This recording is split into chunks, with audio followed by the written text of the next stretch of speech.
So as you can see, our timer went off. Our product is done. We're at a viscosity of about 25, which is typical for Italian ice. So we want to start extracting it into our machine. If I open this up all the way, it's going to shoot the product out. So I want to kind of punch it up slowly. And you can see how that kind of ribbons right into the tub, which means it's beautiful, nice, silky smooth ice. You want to make sure that this is filling the tub, but at the same time, fill any voids that are being put in by the ice. Shut my refrigeration off once it pops back on.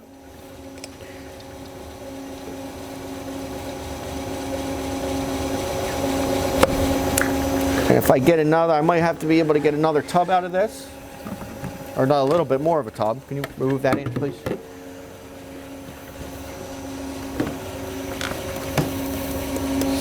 So with the floor model batch machines, you're going to get a little bit more volume than the typical one tub that you're going to get out of the countertop machine.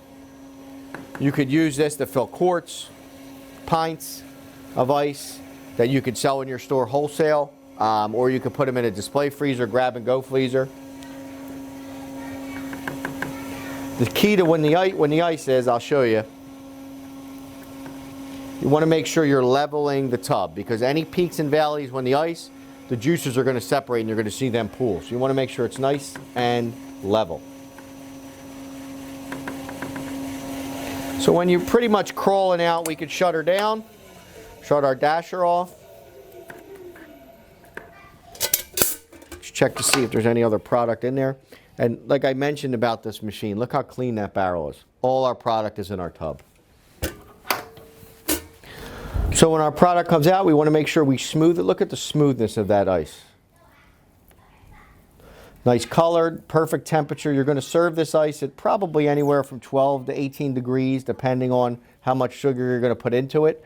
And your dipping cabinet will be regulated for that. The warmer you serve it, the more flavorful it'll be. So I want to level this out so we don't have any product separation. I'll put my lid on it. And this product's ready to serve.